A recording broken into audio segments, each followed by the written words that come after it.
Alléluia.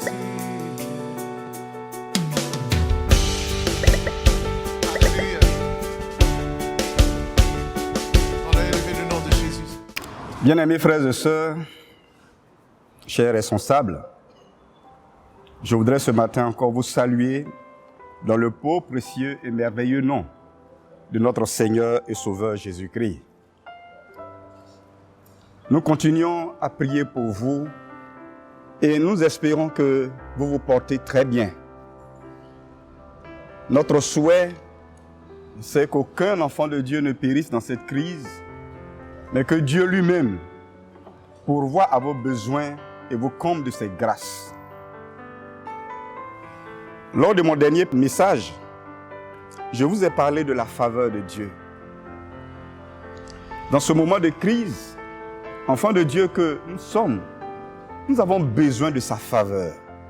Nous avons besoin de sa bienveillance. Nous avons besoin d'être soutenus par l'Éternel. Nous avons besoin de bénéficier des bonnes grâces de l'Éternel. Bien-aimés frères et sœurs, le Seigneur Jésus lui-même l'a dit que ce n'est pas tous ceux qui m'appellent Seigneur qui hériteront du royaume de Dieu, mais c'est tous ceux-là qui font la volonté de mon Père. Comment bénéficier de la faveur de Dieu en temps de crise? C'est cela notre thème que nous cherchons à développer. Et lors de mon dernier message, je vous ai parlé de l'obéissance à Dieu et à sa parole qui attire sa faveur sur notre vie. Mais je voudrais aussi vous dire que nous pouvons bénéficier, et nous bénéficions de la faveur de l'Éternel si, en tant qu'enfants de Dieu, nous exprimons notre générosité et que nous partageons le peu que nous avons avec ceux qui sont dans le besoin. L'histoire de la veuve de Sarepta nous enseigne que ce n'est pas celui qui a en abondance qui doit forcément partager ce qu'il possède avec les autres. Cette femme, la veuve de Sarepta, était non seulement veuve, mais aussi très pauvre. Il ne lui restait que tout juste de quoi manger en un seul repas. Mais elle a partagé avec l'étranger qui était le serviteur de Dieu, Élie. Je me suis posé la question de savoir pourquoi c'est vers elle que le Seigneur envoie son serviteur. N'y avait-il pas de veuve en Israël? Selon mon analyse, la Bible ne le dit pas. C'est parce que cette femme, bien que n'étant pas juive, avait l'habitude de pratiquer la libéralité. Comme cela existe dans nos églises, des personnes qui n'ont pas grand moyen, mais qui ont un grand cœur, qui sont toujours prêtes à partager le peu qu'elles ont. Sachons une chose, selon 2 Corinthiens 8, le verset 12, la bonne volonté, quand elle existe, est agréable, en raison de ce qu'elle peut avoir à sa disposition et non de ce qu'elle n'a pas. Je vous rends témoignage qu'un jour je m'étais rendu dans un village pour faire le culte dans la communauté qui existait dans ce village. Et après le culte, lorsqu'on m'a invité à manger après le repas, je m'apprêtais à rentrer. Et puis j'ai vu une vieille femme venir vers moi. Elle m'a dit, pasteur, je viens te rencontrer. Elle m'a dit, j'ai bénéficié du message que tu as donné. Mais je suis une veuve, je suis pauvre, je n'ai pas grand moyen, avancé en âge, je ne peux même plus mener d'activité génératrice de revenus ni me rendre au champ. J'ai fouillé dans mes bagages et j'ai pu avoir quelque chose pour tout simplement dire merci à Dieu. Tiens, serviteur de Dieu. J'ai tendu la main et elle a déposé une pièce dans ma main. Lorsque j'ai écarté mes doigts, j'ai découvert une pièce de 100 francs. Cette veuve voulait honorer l'homme de Dieu, mais tout ce qu'elle avait, ce n'était qu'une pièce de 100 francs. Je l'ai reçue avec beaucoup de joie, mais je l'ai reçue aussi avec beaucoup de tristesse. Et j'ai vu J'étais sous l'émotion. Mes larmes ont coulé ce jour-là. J'ai embrassé cette maman, cette vieille, et j'ai béni la vieille. J'ai prié à ce que le Seigneur se souvienne de cette femme et lui compte de ses grâces et qu'elle dure longtemps sur la terre. Bien-aimés frères et sœurs, c'est ce que l'apôtre Paul nous dit ici. Lorsque nous avons la bonne volonté, ce n'est pas le contenu, ce que nous donnons qui est important, mais c'est l'élan de notre cœur qui nous pousse à donner. Et c'est ce que Dieu agrée. Dans la Bible, nous avons l'exemple des Macédoniens, qui est très édifiant dans le Nouveau Testament. Dans 2 Corinthiens 8, les versets 2 au verset 4 nous révèlent que c'étaient des chrétiens très pauvres, qui traversaient des moments de tribulation. Mais ils ont demandé avec insistance la grâce de prendre part à l'assistance destinée aux chrétiens de Jérusalem qui étaient persécutés. Les chrétiens de Jérusalem étaient persécutés, chassés, tués pour certains. Ils étaient dans le besoin.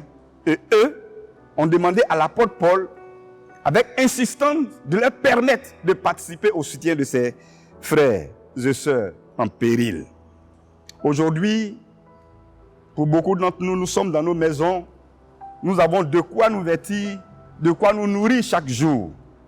Mais bien aimés, nous qui sommes vos serviteurs, nous sommes en tout temps ici à l'église et nous recevons certains frères, certaines sœurs qui sont dans le besoin. Elles manquent du nécessaire. Je ne veux pas en parler, mais il faut que je vous le dise. Un jour, j'ai reçu un appel me disant qu'il y a une famille, que si rien n'était fait, cette famille allait dormir sans manger. Je me suis levé, je suis parti moi-même, passer dans une boutique pour acheter de quoi apporter à cette famille. Et lorsqu'ils m'ont vu, non seulement j'ai prié pour eux, mais je leur ai donné de quoi se nourrir ce jour-là. Ils étaient très heureux. La foi, sans les œuvres, elle est morte.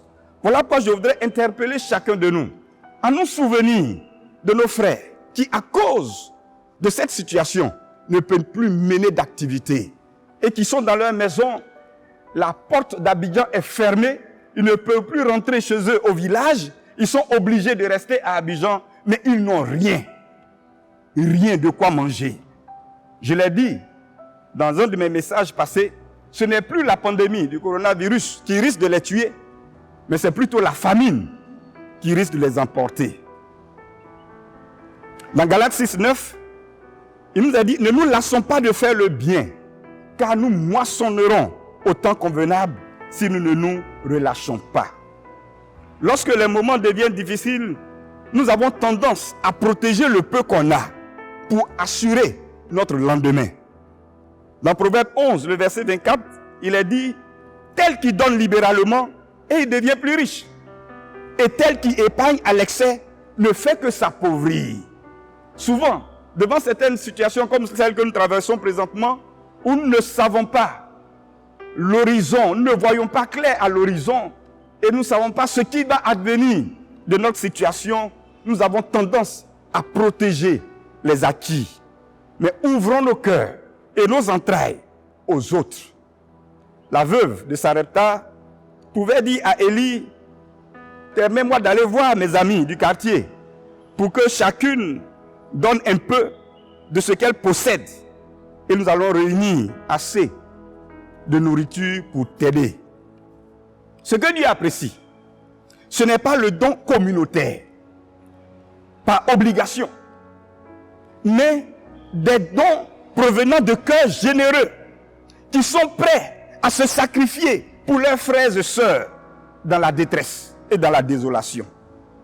Proverbe 19, le verset 17, dit « Celui qui a pitié du pauvre prête à l'Éternel, qui lui rendra selon son œuvre. » Nous avons lancé l'appel pour que toutes les bonnes volontés au sein de notre Église puissent apporter de quoi subvenir aux besoins de nos frères et de nos sœurs qui sont dans la détresse.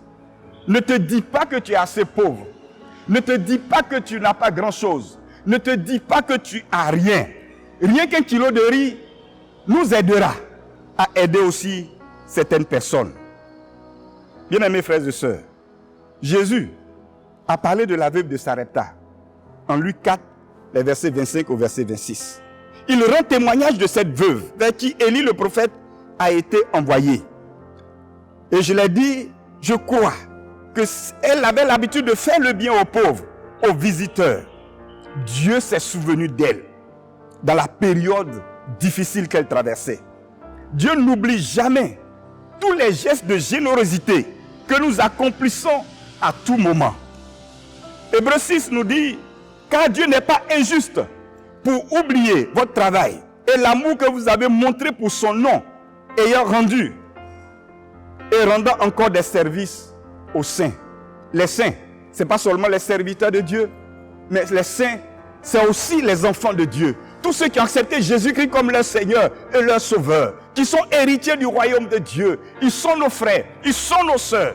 Nous devons nous souvenir d'eux. Dans le livre des Actes des Apôtres, au chapitre 10, il est fait mention d'un centenier romain. Cet homme, selon le verset 2, était pieux et craignait Dieu avec toute sa famille, sinon toute sa maison. Il faisait beaucoup d'aumônes au peuple et priait Dieu continuellement. Dieu, au verset 4 de ce chapitre, lui envoie un ange qui lui dit, tes prières et tes aumônes sont montées devant Dieu et il s'en est souvenu. Bien-aimés frères et sœurs, chaque fois que nous faisons un geste de générosité à l'endroit de nos frères, c'est une aumône. Et cette aumône monte vers Dieu, comme nos prières. Il y a deux choses qui montent vers Dieu. Il y a la prière et puis l'aumône. Ce passage nous confirme que Dieu n'oublie pas tous les actes de générosité que nous faisons à l'endroit de ses enfants. Au temps opportun, il s'en souvient et cela attire sa faveur à notre endroit pour nous secourir quand nous sommes dans la détresse. La veuve de Sarepta est un exemple. Si nous voulons bénéficier de la faveur de Dieu pendant cette crise, manifestons la générosité à l'endroit de nos frères et sœurs. Présentement même, souvenons-nous de cela et que chacun apporte ce qu'il peut apporter en vivre et en non-vivre. Nous allons les accueillir et nous allons soutenir nos frères et sœurs qui sont dans la détresse, dans le péril. Bien-aimés frères et sœurs, que le Seigneur vous bénisse, que le Seigneur vous comble de ses grâces et qu'il ne vous oublie pas. Au nom de Jésus-Christ. Amen.